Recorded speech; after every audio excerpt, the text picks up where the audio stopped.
శాంతి. ఈరోజు 8/1/26 జనవరి 8వ తేదీ సద్గురువారము. బాబా యొక్క విశేషమైనటువంటి ఈరోజు సద్గురువారం యొక్క భోగ్ని నివేదించటం జరుగుతుంది.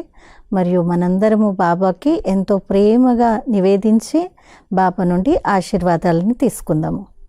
ఈరోజు బాబా యొక్క సాకార రూపంలోని మధురమైన మహావాక్యాలని విందాము.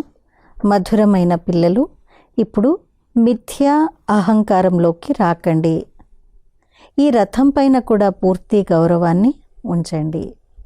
మధురమైన పిల్లలు, ఇప్పుడు మిథ్యా అహంకారంలోకి రాకండి. ఈ రథం పైన కూడా పూర్తి గౌరవాన్ని ఉంచండి. ఈరోజు ప్రశ్న: పిల్లలైన మీలో పద్మాపదము భాగ్యశాలులు ఎవరు మరియు దుర్భాగ్యశాలులు ఎవరు? పిల్లలైన మీలో పద్మాపదం భాగ్యశాలులు ఎవరు మరియు దుర్భాగ్యశాలులు ఎవరు? జవాబు: ఎవరి నడవడిక అయితే దేవతల వలె ఉంటుందో, ఎవరైతే అందరికీ సుఖాన్ని ఇస్తారో వారు పద్మాపదం భాగ్యశాలులు. మరియు ఎవరైతే ఫెయిల్ అయిపోతారో వారిని దుర్భాగ్యశాలులు అని అంటారు. కొందరు మహా దుర్భాగ్యశాలులుగా అయిపోతారు. వారందరికీ దుఃఖాన్నే ఇస్తూ ఉంటారు. వారికి సుఖాన్ని ఇవ్వడమే తెలియదు. పిల్లలు, మిమ్మల్ని మీరు బాగా సంభాళించుకోండి. అందరికీ సుఖాన్ని ఇవ్వండి, అర్హులుగా అవ్వండి అని బాబా అంటారు. ఓం శాంతి. ఆత్మిక తండ్రి కూర్చొని ఆత్మిక పిల్లలకు అర్థం చేయిస్తారు. మీరు ఈ పాఠశాలలో కూర్చొని ఉన్నతమైన పదవిని పొందుతారు. మేము చాలా ఉన్నతోన్నతమైన స్వర్గ పదవిని పొందుతాము అని మీరు మీ హృదయంలో భావిస్తారు. ఈ విధంగా పిల్లలకు ఎంతో సంతోషం ఉండాలి. అందరికీ నిశ్చయం ఉన్నా అందరూ ఒకేలా అవ్వలేరు కదా. ఫస్ట్ నుండి లాస్ట్ నెంబర్ వరకు తప్పకుండా ఉంటారు. పరీక్షల్లో కూడా ఫస్ట్ నుండి లాస్ట్ నెంబర్ వరకు నెంబర్లు ఉంటాయి. కొందరు ఫెయిల్ అయిపోతారు, మరికొందరు పాస్ కూడా అవుతారు. బాబా మనల్ని ఎంతో ఉన్నతంగా తయారు చేస్తున్నారు. మరి నేను ఎంతవరకు అర్హునిగా అయ్యాను అని ప్రతి ఒక్కరూ తమ హృదయాన్ని తాము ప్రశ్నించుకోవాలి. నేను ఫలానా వారికన్నా బాగా ఉన్నానా లేక తక్కువగా ఉన్నానా అని చూసుకోవాలి. ఇది చదువు కదా. ఎవరైనా ఏదైనా సబ్జెక్ట్లో బలహీనంగా ఉంటే వారు కిందికి వెళ్ళిపోవడం గమనిస్తారు. మానిటర్గా ఉన్నా కానీ ఏదైనా సబ్జెక్ట్లో తక్కువగా ఉన్నట్లయితే కిందకు వెళ్ళిపోతారు. ఏ ఒక్కరూ స్కాలర్షిప్ను తీసుకుంటారు. ఇది కూడా స్కూలే. మనమందరము చదువుకుంటున్నామని మీకు తెలుసు. ఇందులో మొట్టమొదటిది పవిత్రత విషయము. పవిత్రంగా అయ్యేందుకు తండ్రిని ప్రేమిస్తారు కదా.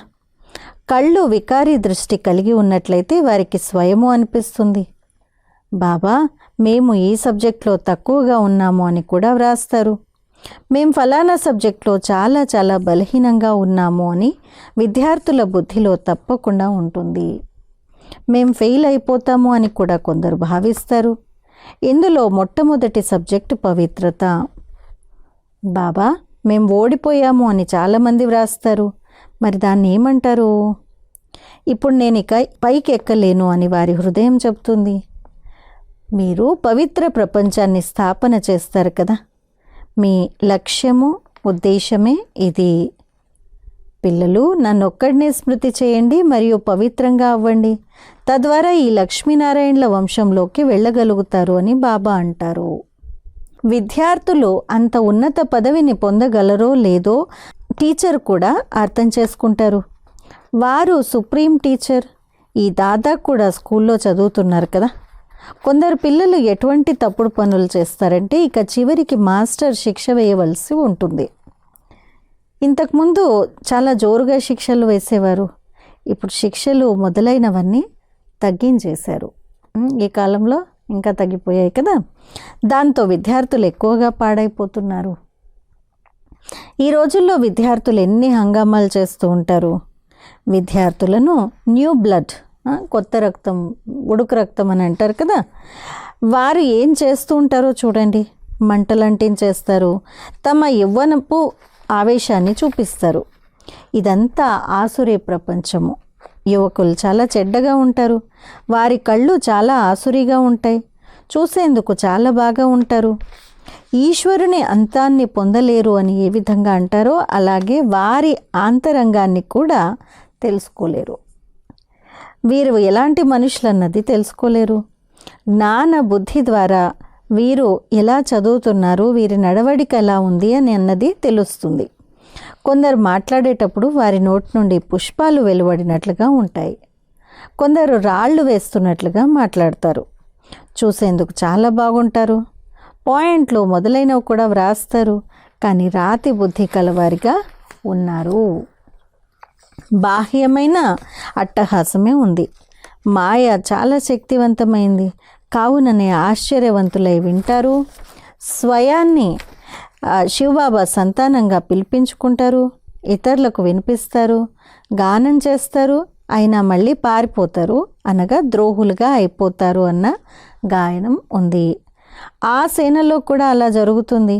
విమానాల సహితంగా వేరే దేశంలోకి వెళ్ళిపోతారు. ఇక్కడ కూడా అలా ఉంటారు. స్థాపనలో ఎంతో కష్టపడవలసి ఉంటుంది. పిల్లలకు కూడా చదువులో ఎంతో కష్టపడవలసి ఉంటుంది.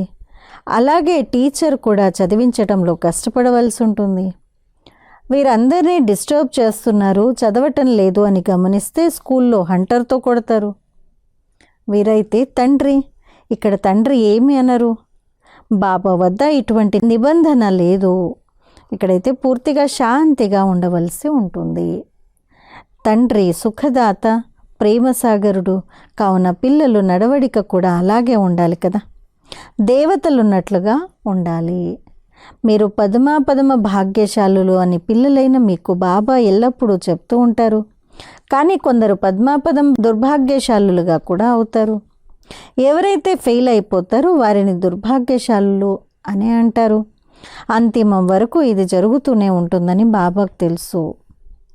కొందరు మహాన్ దుర్భాగ్యశాలులుగా కూడా తప్పకుండా అవుతారు. వారి నడవడిక ఎలా ఉంటుందంటే ఇక వీరు నిలవలేరు అని అర్థం చేసుకుంటారు. ఇంత ఉన్నతులుగా అయ్యేందుకు అర్హులుగా లేరు. అందరికీ దుఃఖాన్ని ఇస్తూ ఉంటారు. సుఖాన్ని ఇవ్వడమే తెలియకపోతే వారి పరిస్థితి ఇలా ఉంటుంది. పిల్లలు, మిమ్మల్ని మీరు బాగా సంభాళించుకోండి. ఇది కూడా డ్రామానుసారంగా జరగవలసిందే. ఇంకా లోహం కన్నా హీనంగా అయిపోతారని బాబా ఎల్లప్పుడూ చెప్తూ ఉంటారు. మంచి మంచి వారు కొందరు ఎప్పుడూ ఉత్తరాలు కూడా వ్రాయరు. పాపం వారి పరిస్థితి ఎలా ఉంటుంది? నేను సర్వుల కళ్యాణాన్ని చేసేందుకు వచ్చాను అని బాబా అంటారు. ఈరోజు సర్వుల సద్గతిని చేస్తారు, రేపు మళ్ళీ దుర్గతి ఏర్పడుతుంది. మేము నిన్న విశ్వాధిపతులుగా ఉండేవారము, ఈరోజు గులాములుగా అయిపోయాము అని మీరంటారు. ఇప్పుడు పిల్లలైన మీ బుద్ధిలో మొత్తం వృక్షం అంతా ఉంది. ఇది అద్భుతమైన వృక్షము. మనుషులకు ఇది కూడా తెలియదు. కల్పము అనగా పూర్తి 5000 సంవత్సరాల ఖచ్చితమైన వృక్షమని ఇప్పుడు మీకు తెలుసు. ఇందులో ఒక్క క్షణం తేడా కూడా ఏర్పడజాలదు. ఈ అనంతమైన వృక్షాన్ని గురించిన జ్ఞానం ఇప్పుడు పిల్లలైన మీకు లభిస్తోంది. జ్ఞానాన్ని ఇచ్చేవారు వృక్షపతి. బీజం ఎంత చిన్నగా ఉంది, దాని ఫలం ఎంత పెద్దగా వెలువడుతుందో చూడండి. ఇది అద్భుతమైన వృక్షము. దీని బీజం చాలా చిన్నది. ఆత్మ ఎంత చిన్నది. తండ్రి కూడా చాలా చిన్నగా ఉంటారు. వారిని కళ్ళతో కూడా చూడలేరు. వివేకానందుని ఉదాహరణను చెప్తారు. జ్యోతి తన నుండి వెలువడి నాలో ఇమిడిపోయింది అని అతడన్నాడు. ఆ విధంగా జ్యోతి వెలువడి మళ్ళీ అలా ఇమిడిపోజాలదు. ఏం వెలువడింది అన్నది అర్థం చేసుకోరు. ఇలా సాక్షాత్కారాలు ఎన్నో జరుగుతాయి, కానీ వారు దానికి గౌరవాన్ని ఇస్తారు. మళ్ళీ మహిమను కూడా వ్రాస్తారు. భగవాను వాచ మనుష్యుల మహిమ ఏదీ లేదు. మహిమ కేవలం దేవతలకే ఉంది. మరియు ఎవరైతే ఈ విధంగా దేవతలుగా తయారు చేస్తారో వారికే మహిమ ఉంది. బాబా చాలా మంచి కార్డులను తయారు చేయించారు. జయంతిని జరుపుకోవాలంటే ఒక్క శివబాబా జయంతినే జరుపుకోవాలి. ఈ లక్ష్మీనారాయణలను కూడా ఈ విధంగా తయారు చేసేవారు శివబాబాయే కదా. కేవలం ఒక్కరి మహిమయే ఉంది. ఆ ఒక్కరినే స్మృతి చేయండి. నేను ఉన్నతంగా అవుతున్నాను, మళ్ళీ కిందకు కూడా దిగుతాను అని ఇతడు స్వయము అంటాడు బ్రహ్మబాబా. ఉన్నతోన్నతులైన లక్ష్మీనారాయణలే మళ్ళీ 84 జన్మల తర్వాత కిందకు దిగుతారని, తాము అలాగే అవుతారని ఎవరికీ తెలియదు. మీరే విశ్వాధిపతులుగా ఉండేవారు, మళ్ళీ ఎలా అయిపోయారో చూడండి. సత్యుగంలో ఎవరు ఉండేవారు? మీరే నంబర్ వారీగా పురుషార్థానుసారంగా అక్కడ ఉండేవారు. రాజు రాణి ఉండేవారు. సూర్యవంశీ, చంద్రవంశీ, రాజ్యవంశాలు కూడా ఉండేవి. తండ్రి ఎంత బాగా అర్థం చేయిస్తారు. ఈ సృష్టి చక్ర జ్ఞానం పిల్లలైన మీ బుద్ధిలో నడుస్తూ తిరుగుతూ ఉండాలి. మీరు చైతన్యమైన లైట్ హౌస్లో. మొత్తం ఈ చదువంతా మీ బుద్ధిలో ఉండాలి. కానీ ఆ స్థితి ఇంకా ఏర్పడలేదు. అది ఏర్పడనున్నది. ఎవరైతే పాస్ విత్ ఆనర్లుగా అవుతారో వారి ఈ స్థితిని పొందుతారు. మొత్తం జ్ఞానమంతా బుద్ధిలో ఉంటుంది. బాబాకు ప్రియమైన వారకు లవ్లీ పిల్లలు అని అప్పుడు పిలువబడతారు. ఇటువంటి పిల్లలపై బాబా స్వర్గ రాజ్యాన్ని బలిహారం చేస్తారు. నేను రాజ్యాన్ని చేయను, మీకు ఇస్తాను, దీన్ని నిష్కామ సేవ అని అంటారు అని బాబా చెప్తారు. బాబా మనల్ని తమ శిరస్సుపైకి ఎక్కించుకుంటున్నారని పిల్లలకు తెలుసు. మరి ఇటువంటి తండ్రిని ఎంతగా స్మృతి చేయాలి. ఇది కూడా డ్రామాగా రచింపబడి ఉంది. తండ్రి సంగమయుగంలోనే వచ్చి అందరికీ సద్గతిని నంబర్ వారీగా పురుషార్థానుసారంగా ఇస్తారు. నంబర్ 1 హైయెస్ట్ వారు పూర్తిగా పవిత్రంగా ఉంటారు. నంబర్ లాస్ట్ వారు పూర్తి అపవిత్రులుగా ఉంటారు. ప్రియ స్మృతులనైతే బాబా అందరికీ ఇస్తారు. బాబా ఎంత బాగా అర్థం చేయిస్తారు. ఎప్పుడు మిథ్యా అహంకారం రాకూడదు. అప్రమత్తంగా ఉండాలి. రథానికి కూడా గౌరవాన్ని ఉంచాలి అని బాబా అంటారు. వీరి ద్వారానే బాబా వినిపిస్తారు కదా. వీరింతకుముందు ఎప్పుడూ నిందలు పొందలేదు. బ్రహ్మబాబా అందరూ ప్రేమించేవారు. ఇప్పుడు చూడండి ఎంతగా నిందలు మోపుతూ ఉంటారు. చాలామంది ద్రోహులుగా అయి వెళ్ళిపోయారు. మళ్ళీ వారి గతి ఏమవుతుంది? వారు ఫెయిల్ అయిపోతారు కదా. మాయ ఇటువంటిది, కావున చాలా జాగ్రత్తగా ఉంటూ ఉండండి అని బాబా వివరిస్తారు. మాయ ఎవరిని వదలదు. అన్ని రకాలుగా మంటలు అంటుకుంటాయి. నా పిల్లలందరూ కామచితి పైకెక్కి నల్ల బొగ్గుల అయిపోయారు అని బాబా అంటారు. అందరూ ఒకే విధంగా ఉండరు కదా. అలాగే అందరి పాత్ర ఒకే విధంగా ఉండదు. దీని పేరే వేశ్యాలయము. ఎన్నిసార్లు కామచితి పైకెక్కి ఉంటారు. రావణుడు ఎంత శక్తివంతుడు. అతడు బుద్ధినే పతితంగా చేసేస్తాడు. ఇక్కడికి వచ్చి తండ్రి నుండి శిక్షణను తీసుకునేవారు కూడా అలా అయిపోతారు. బాబా స్మృతి లేకుండా ఆసురి దృష్టి ఎప్పుడూ మారజాలదు. కావుననే సూరదాసుని కథ కూడా ఉంది. ఇది తయారు చేయబడిన విషయమే. ఉదాహరణను కూడా చెప్తారు. ఇప్పుడు పిల్లలైన మీకు జ్ఞానం అనే 3వ నేత్రం లభిస్తుంది. అజ్ఞానము అనగా అంధకారము. మీరు అంధులుగా అజ్ఞానులుగా ఉన్నారు అని అంటారు కదా. జ్ఞానం గుప్తమైంది. ఇందులో ఏమీ చెప్పవలసిన అవసరం లేదు. ఒక్క క్షణంలో మొత్తం జ్ఞానమంతా వచ్చేస్తుంది. ఇదన్నింటికన్నా సహజమైన జ్ఞానము. అయినా అంతిమం వరకు మాయా పరీక్ష జరుగుతూనే ఉంటుంది. ఈ సమయంలో తుఫాన్ల మధ్యలో ఉన్నారు. పక్కాగా అయిపోయాక మళ్ళీ ఇంతటి తుఫాన్లు రావు, కింద పడరు. అప్పుడు మీ వృక్షం ఎలా వృద్ధి నొందుతుందో చూడండి. పేరు ప్రఖ్యాతం అవ్వవలసిందే. వృక్షమైతే పెరుగుతూనే ఉంటుంది. కొద్దిగా వినాశనమైతే అప్పుడిక ఎంతో జాగ్రత్తగా ఉంటారు. మళ్ళీ బాబా స్మృతిలో నిమగ్నమైపోతారు. సమయం చాలా తక్కువగా ఉంది అని అర్థం చేసుకుంటారు. పరస్పరం చాలా ప్రేమగా నడుచుకోండి, కన్నెర్ర చేయకండి అని బాబా ఎంతో బాగా అర్థం చేయిస్తారు. క్రోధపు భూతం రావటంతో పూర్తిగా మొహమే మారిపోతుంది. మీరైతే లక్ష్మీనారాయణల వంటి మొహం కలవారిగా అవ్వాలి. లక్ష్యము, ఉద్దేశము మీ ముందు ఉంది. సాక్షాత్కారాలు చివర్లో బదిలీ అయినప్పుడు జరుగుతాయి. మొదట ప్రారంభంలో శ్రీకృష్ణుని సాక్షాత్కారం ఎలా జరుగుతుందో మీకు చూపించారు. ఆ సమయంలో మీ వద్ద అన్ని సాధనాలు ఉండేవి. చాలామంది ధ్యానంలోకి వెళ్ళేవారు. ఇప్పుడు అవేవీ లేవు. ఆ పాత్ర పూర్తయిపోయింది. ఆ సమయంలో కొందరు భయపడేవారు, కొందరు ఏమాత్రము భయపడేవారు కాదు. పారిపోయేవారు పారిపోయారు.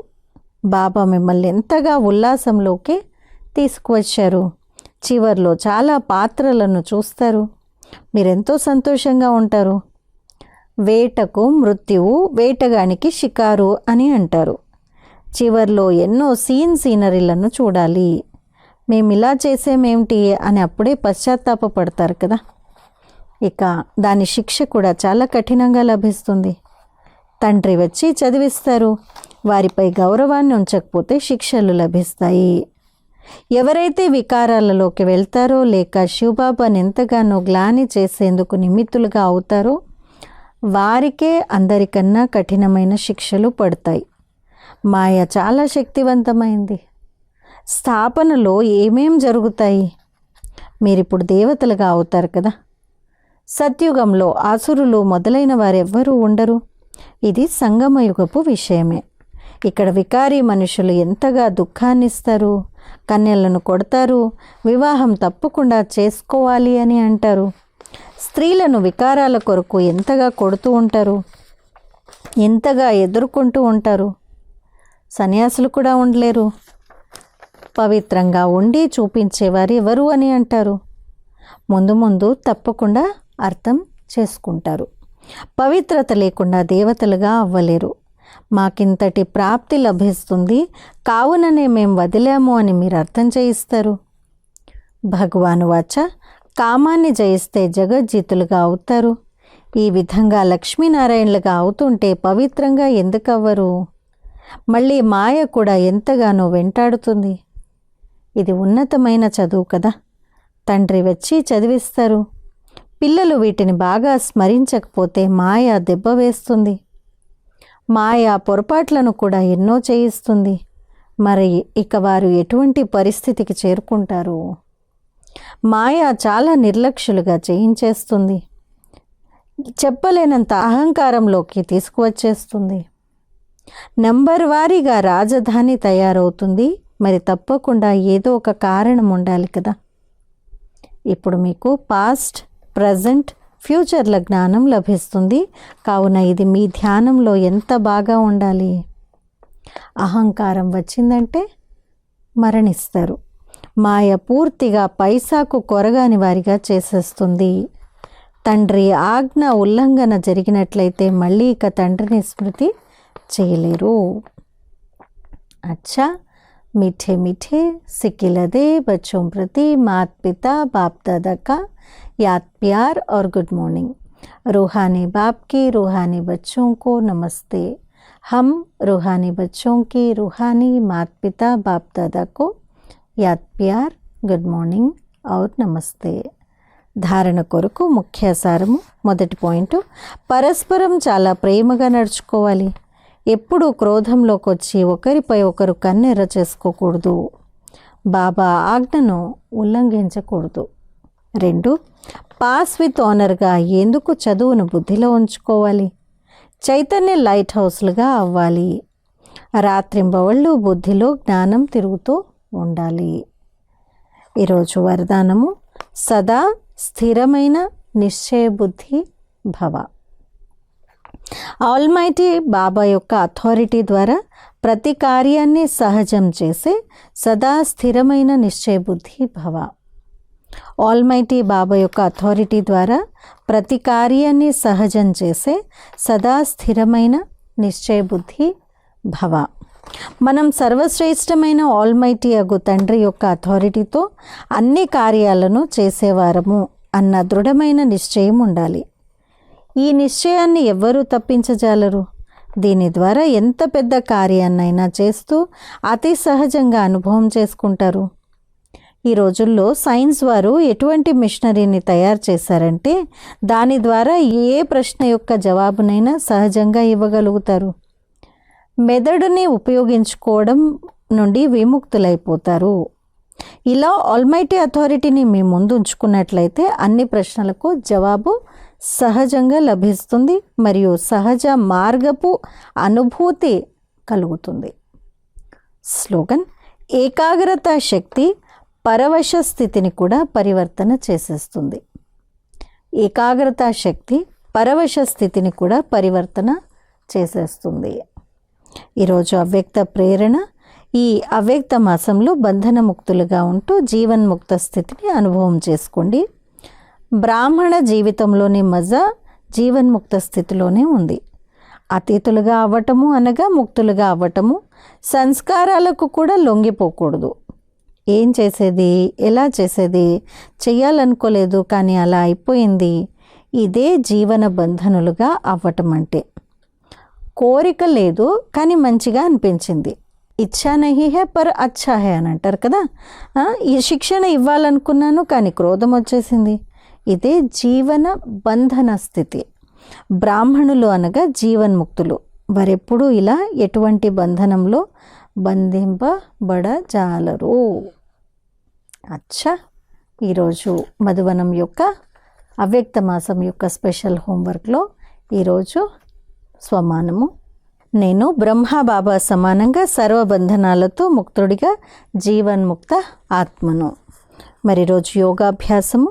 మే ఆత్మ సర్వ इच्छाओं से परे, इच्छा मुक्त देह की दुनिया से न्यारी, बंधन मुक्त बन ब्राह्मण जीवन में मौज का अनुभव कर रही हूँ, अतीन्द्रिय सुख से भरपूर हो रही हूँ. ఏమి యోగాభ్యాసము ఏదైతే అవ్యక్త సూచనలో విన్నామో అదే. నేను ఆత్మను సర్వ ఇచ్ఛల నుండి, కోరికల నుండి అతీతంగా, ఇచ్ఛాముక్తుడిగా, దేహం యొక్క ప్రపంచం నుండి అతీతంగా, బంధనముక్తుడిగా అయి బ్రాహ్మణ జీవితం యొక్క ఆనందాన్ని అనుభవం చేస్తూ ఉన్నాను. అతీంద్రియ సుఖంతో నిండుగా తయారవుతూ ఉన్నాను. ఈరోజు ధారణ. पुराने संस्कारों के प्रभाव और झुकाव से मुक्त न्यारी रहना. పాత సంస్కారాలు మరియు ప్రభావం నుండి లేదు వంగటం నుండి, లోనవ్వటం నుండి ముక్తులుగా ప్రియంగా కండి. పాత సంస్కారాల ప్రభావము మరియు దాని యొక్క వశీభూతం అవ్వకుండా దాని నుండి ముక్తులుగా అయి న్యారాగా ఉండండి. ఇదే ధారణ. అచ్చా, ఓం శాంతి.